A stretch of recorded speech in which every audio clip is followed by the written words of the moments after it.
Assalamualaikum warahmatullahi wabarakatuh. Kami dari kelompok 8. Di sini kami akan mempresentasikan hasil diskusi kelompok kami yang beranggotakan Herlian Barayanotama, NIM B102109393, Rorni Kurniawan, NIM B102100395, Jamhur Mursidan Rais, NIM B102100397, Faizal Mustafa Zinka Ahmad Syah, NIM B102100405, Anissa Juliastuti Cayaningrum, NIM B102100409 dari kelas manajemen H. Di sini kami akan mempresentasikan bisnis usaha kami berupa penjualan ramen yang kami beri nama Ramen Jawir. Usaha kami dilatar belakangi makanan atau kuliner merupakan kebutuhan pokok bagi setiap orang. Maka dari itu, bisnis makanan bisa dikatakan sebagai usaha yang tiada matinya karena orang akan terus mencari, dan usaha kuliner merupakan usaha yang bisa dimulai dari modal yang kecil, tidak memerlukan modal besar dalam memulainya. Saat ini kecenderungan masyarakat apalagi kaum muda kita dalam memberi makanan adalah memperhatikan kepopuleran, harga, rasa, dan keunikan. Baru setelah itu memikirkan gizi yang terkandung dalam makanan tersebut. Oleh karena itu, saat ini makanan yang kekinian dan makanan dari luar negeri banyak menjadi pilihan masyarakat untuk dikonsumsi. Dalam menghadapi persaingan di dunia bisnis saat ini dan menghadapi banyaknya inovasi yang dilakukan di berbagai bidang usaha, maka kelompok kami di sini memiliki ide bisnis yang komersial dengan melihat peluang yang ada di sekitar lingkungan kami, yaitu di sekitar kampus Universitas Muhammadiyah Surakarta. Kami melihat peluang bisnis yang menjanjikan, terutama dalam bidang kuliner. Karena melihat peluang yang ada, kami selaku pemilik usaha menjadi tergerak untuk terjun ke dalam usaha kuliner. Maka, kami berinisiatif untuk membuat usaha kafe di wilayah ini dengan melihat peluang pasar yang ada adalah kalangan remaja hingga dewasa, dan yang lebih mendominasi adalah kalangan mahasiswa. Di sini kami berharap mahasiswa dapat menikmati berbagai jenis hidangan yang kami sajikan dengan harga yang terjangkau dan dengan kualitas makanan yang terjamin kebersihan dan kesehatannya, serta dapat dinikmati oleh berbagai kalangan. Kemudian dengan lokasi tempat yang strategis yang dilalui oleh banyak kendaraan sehingga akan mudah untuk dikenal oleh masyarakat atau lingkungan di sekitar area usaha Selanjutnya yaitu profil usaha. Profil usaha meliputi yang pertama data usaha. Data usaha meliputi diantaranya nama usaha bisnis kami yaitu Ramen Jawir. Lokasi yang kami pilih yaitu Solo Paragon Mall, Jalan Yosodipuro, nomor 133, Mangkubumen, Kecamatan Banjarsari, Kota Surakarta, Jawa Tengah. Jenis usaha kami yaitu kuliner. Selanjutnya yaitu yang kedua, biodata pemilik atau pengurus. Meliputi nama pemilik usaha kami yaitu Faizal Mustafa Zinka Ahmad Syah, jenis kelamin laki-laki, tempat tanggal lahir Karanganyar 10 April 2003, alamat Perum Argo Kiloso RT 02 RW 06 Ngijo, Tasikmadu, Karanganyar, Jawa Tengah. Nomor telepon 082136701757. Email faizalzinka97@gmail.com. Yang ketiga yaitu struktur organisasi. Struktur organisasi dalam usaha kami yang pertama yaitu pemilik. Setelah pemilik yaitu ada manajer. Setelah manajer yaitu ada marketing, HRD, keuangan, kasir, serving atau cleaning, serta koki. Yang keempat yaitu job description. Job description meliputi pemilik usaha bertugas dalam kegiatan perizinan keuangan laporan perusahaan dan meninjau kegiatan keberlangsungan perusahaannya. Seorang pemilik usaha memiliki tugas yaitu memberi tugas kepada bawahan seperti proses rekrutmen dan bertanggung jawab untuk memimpin perusahaan atau bisnis. Manajer. Seorang manajer memiliki tugas sebagai berikut, di antaranya mengelola rumah makan dengan baik sehingga tercipta lingkungan kerja yang baik dan kompak, membuat keputusan strategis yang berkaitan dengan pembangunan usaha, memberikan laporan pertanggungjawaban kepada investor setiap bulan, menjalin kerjasama yang baik dengan pihak luar dan investor, bertanggung jawab terhadap investor, kegiatan pemasaran, operasional, sumber daya manusia, dan keuangan perusahaan. Selanjutnya yaitu marketing. Seorang marketing bertugas untuk menentukan target penjualan, promosi, branding untuk jangka pendek dan jangka panjang, mengatur strategi untuk pencapaian target penjualan harian dan bulanan, membuat konten diskon edukasi dengan konsumen, membangun arah dan tujuan image brand Ramen Jawir. Yang keempat yaitu HRD. HRD bertugas untuk merekrut, mendidik, mengatur karyawan, menerima dan memutus hubungan kerja karyawan, menghitung gaji dan lembur karyawan, penilaian kinerja karyawan, menyusun shift kerja karyawan. Selanjutnya yang kelima yaitu keuangan. Bagian keuangan memiliki tugas sebagai berikut, diantaranya mencatat semua aliran masuk dan keluar uang yang terjadi setiap hari, membuat laporan rekap belanja harian, laporan rekap belanja bulanan, menyusun shift kerja karyawan, mendata kebutuhan bahan baku, stok bahan, dan bahan baku yang perlu dipesan, memberikan resume kepada manajemen mengenai stok barang dan bahan baku, laporan uang masuk dan keluar, menyimpan semua file, surat, arsip, dan dokumen penting yang berkaitan dengan organisasi dari pihak luar, membayar segala tagihan dan rekening Ramen Jawir. Selanjutnya yaitu yang keenam, kasir. Seorang kasir memiliki tugas melayani proses transaksi, memeriksa dan mencatat data penjualan, membuat laporan penjualan. Yang ketujuh yaitu koki. Koki memiliki tugas yaitu menyiapkan bahan baku makanan, menyiapkan peralatan yang akan digunakan dalam proses produksi, mengecek kualitas bahan baku makanan yang akan diproduksi, menjaga kebersihan dan kelengkapan peralatan daerah kerja, membuat dan memproses makanan sesuai order dari tamu. Yang kedelapan yaitu serving atau cleaning. Bertugas, bertanggung jawab terhadap kebersihan area makan, membersihkan meja dan piring kotor yang telah selesai dipergunakan oleh tamu, memperlakukan tamu dengan ramah, sopan, senyum, dan cekatan, mengecek kelengkapan menu yang disajikan kepada tamu, menjaga kebersihan area kerja, mencuci peralatan makan dan minum yang digunakan oleh tamu. Selanjutnya yaitu analisis pemasaran. Yang pertama, produk atau jasa yang dihasilkan atau dijual. Bisnis ini termasuk ke dalam jenis usaha yang memanfaatkan kepopuleran kuliner di kota Surakarta. Peluang bisnis ini sangat besar karena banyak peminat masakan Jepang mulai mencari masakan Jepang di Surakarta. Ramen merupakan makanan mie kuah khas Jepang dan Tiongkok.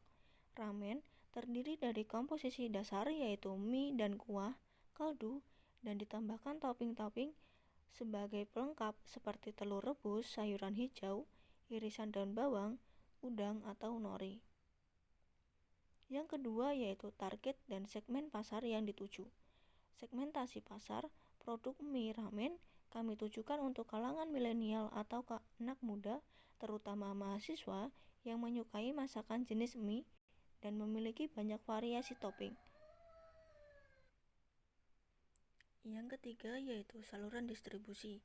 Kami sementara hanya membuka satu rumah makan pusat dan menjualnya langsung kepada konsumen, baik secara offline dan online, melalui marketplace seperti GrabFood, ShopeeFood, dan GoFood. Yang keempat yaitu promosi. Promosi dalam usaha kami yaitu menggunakan media internet.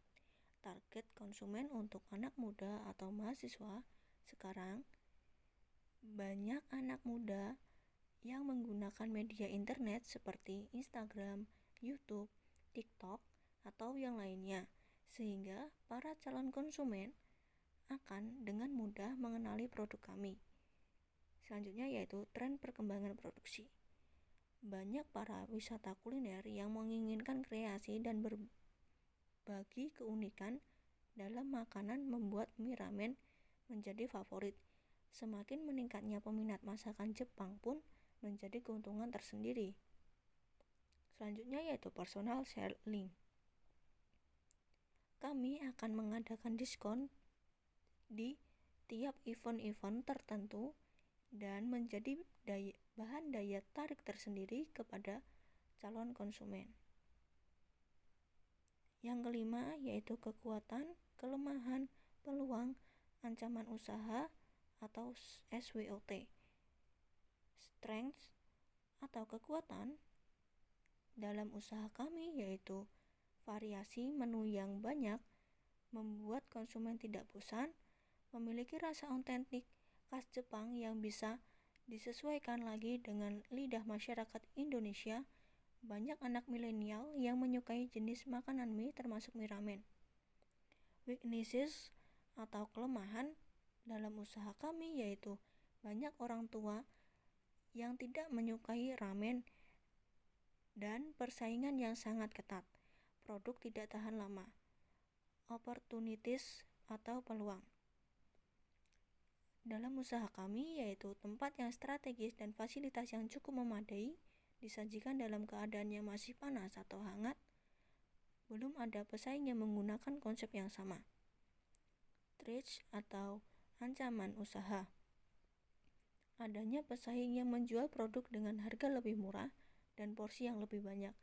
Sudah banyak restoran membuka sistem delivery order. Yang keenam yaitu rencana strategi pemasaran.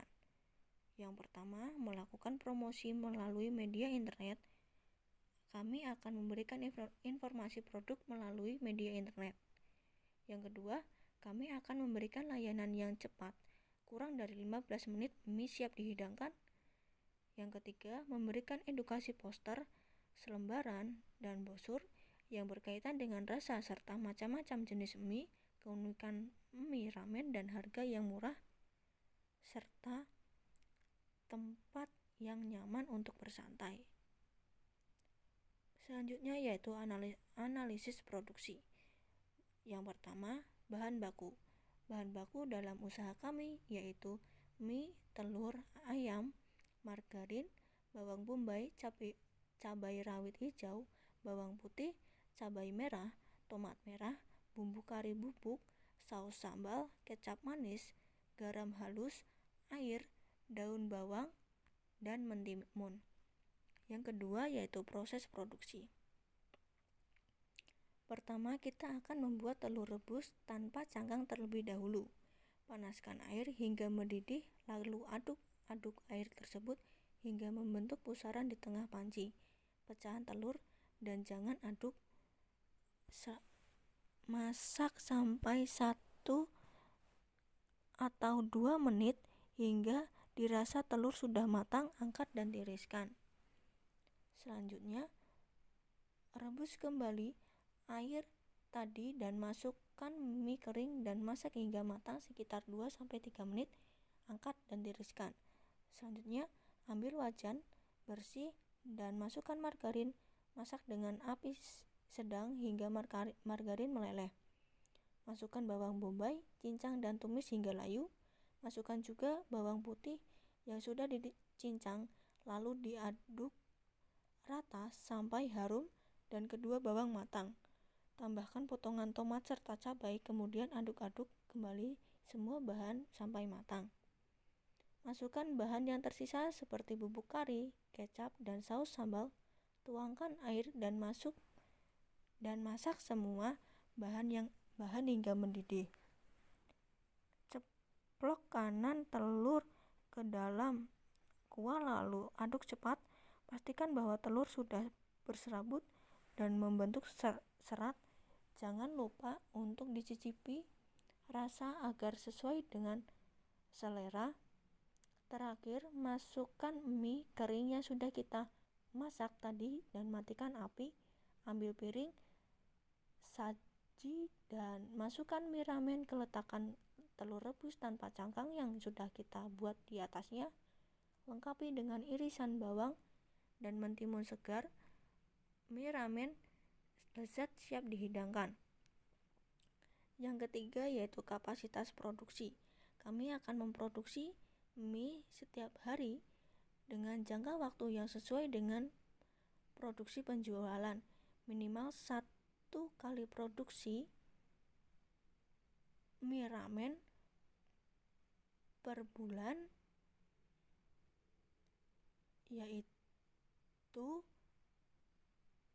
900 porsi, atau dalam 1 bulan atau dalam 1 hari sekitar 30 porsi. Dan kami akan merekrut chef untuk memproduksi mie agar dapat membantu memaksimalkan produksi kami. Yang keempat yaitu rencana pengembangan produksi. Kami akan mengembangkan produksi kami dengan cara melakukan pencampuran rasa dari rasa primer yang sudah dimiliki produk kami untuk menciptakan sensasi rasa baru, melakukan penggabungan bahan baru ke dalam bahan utama di mana 2 bahan merupakan struktur makanan yang bisa berdiri sendiri, melakukan inovasi pada cara pengolahan makanan dan minuman, membuat kemasan yang unik dan menjadi khas sendiri dari produk kami khusus pembelian takeaway. Selanjutnya yaitu analisis SDM. Yang pertama, analisis kebutuhan tenaga kerja. Kami memerlukan sekitar 8 tenaga kerja. Manajer membutuhkan 1 orang, HRD membutuhkan 1 orang, marketing membutuhkan 1 orang, keuangan membutuhkan 1 orang, kasir membutuhkan 1 orang, serving atau cleaning membutuhkan 2 orang, koki atau chef membutuhkan 1 orang. Yang kedua yaitu analisa kompetensi, spesifikasi dan kualifikasi karyawan yang dibutuhkan. Yang pertama yaitu bagian manajer. Spesifikasi dan kualifikasinya yaitu laki-laki atau perempuan, minimal S1 manajemen, memiliki jiwa kepemimpinan, mampu bekerja secara tim atau individu, mampu bekerja secara cepat dan bertanggung jawab. Yang kedua HRD. Spesifikasi dan kualifikasinya yaitu laki-laki atau perempuan, minimal S1 manajemen SDM, mampu bekerja secara tim atau individu. Ketiga, marketing. Spesifikasi dan kualifikasinya yaitu laki-laki atau perempuan, minimal S1 manajemen pemasaran, mampu bekerja secara cepat, cekatan, dan bertanggung jawab, dapat bekerja secara tim atau individu. Keempat yaitu keuangan. Spesifikasi dan kualifikasinya yaitu laki-laki atau perempuan, minimal S1 manajemen keuangan atau akuntansi, mampu bekerja secara cepat, cekatan, dan bertanggung jawab, teliti, cermat, dan jujur. Kasir. Spesifikasi dan kualifikasi bagian kasir yaitu perempuan, minimal SMA atau SMK, diutamakan jurusan akuntansi, cermat, teliti, jujur, dapat mengoperasikan Excel, komunikatif, dan berpenampilan menarik. Selanjutnya yaitu serving atau cleaning. Spesifikasi dan kualifikasinya yaitu laki-laki atau perempuan, minimal SMA sederajat, mampu bekerja secara cepat, cekatan, dan tanggung jawab. Selanjutnya koki atau chef.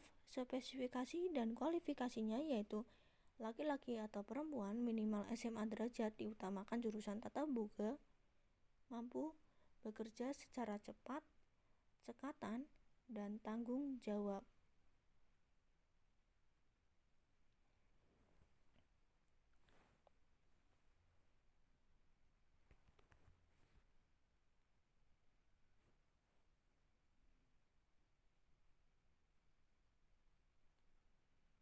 Selanjutnya yaitu analisa keuangan. Yang pertama, biaya perhitungan modal usaha. Biaya perhitungan modal usaha meliputi biaya tetap dan biaya tidak tetap. Biaya tetap diantaranya yang pertama, biaya peralatan sebesar 16.550.000. Biaya usaha sebesar 2 juta, biaya penyusutan sebesar 3.055.000, sehingga total biaya tetap sebesar 22.105.000 per tahun apabila diperhitungkan per bulan sebesar Rp1.842.083. Biaya tidak tetap diantaranya yang pertama, bahan habis pakai terdiri dari biaya bahan baku sebesar Rp3.035.000 dan biaya pendukung atau biaya penolong sebesar Rp352.000, biaya bahan bakar sebesar Rp110.000 per bulan, biaya tenaga kerja sebesar Rp900.000 per bulan, biaya lain-lain sebesar Rp1.300.000 per bulan, sehingga total biaya tidak tetap sebesar Rp5.697.000 dan total biaya produksi sebesar Rp7.539.083. Yang kedua yaitu BEP. Perhitungan BEP sebesar 278 unit. Yang ketiga yaitu HPP. HPP atau harga pokok penjualan dalam usaha kami yaitu sebesar Rp8.037.6 dalam satu kali produksi menghasilkan 900 porsi per bulan dengan harga jual satu porsi sekitar 15.000. Kesimpulannya, selanjutnya yaitu kesimpulan. Usaha makanan Jepang ini adalah usaha yang cukup mudah dikembangkan untuk saat ini karena banyaknya peminat dari kalangan kaum muda saat ini sedang ngetren. Saat ini, masyarakat Indonesia sedang menggandrungi makanan khas Jepang dan dengan hadirnya makanan Jepang di Indonesia mampu menambah inovasi di bidang kuliner. Usaha dengan konsep dan nuansa Jepang bertujuan menarik perhatian konsumen yang penasaran bagaimana ramen pedas khas Jepang sekaligus memanfaatkan peluang yang ada dengan banyaknya masyarakat yang menyukai hidangan pedas. Sekian yang dapat kami sampaikan, kurang lebihnya mohon maaf. Wassalamualaikum warahmatullahi wabarakatuh.